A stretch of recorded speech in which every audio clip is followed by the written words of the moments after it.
How to create a broadcast list on WhatsApp. A broadcast list allows you to send the same message to multiple contacts at once, but each person receives it as a private chat instead of a group message. To get started, open WhatsApp and tap the three-dot menu in the top right corner. Next, select Broadcast Lists, then tap the plus button to create a new list. You'll now see your contacts. Select the people you want to add to the broadcast list. You can use the search bar at the top to quickly find specific contacts. WhatsApp allows you to add up to 256 contacts to a single broadcast list. After selecting your contacts, tap the check mark in the bottom right corner to create the list.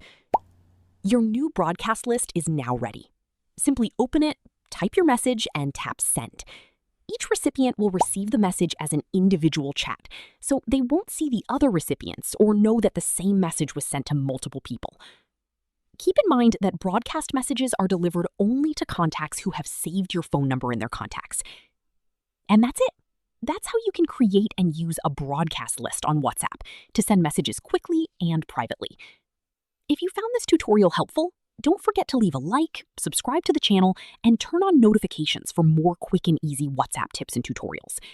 Thanks for watching, and I'll see you in the next video.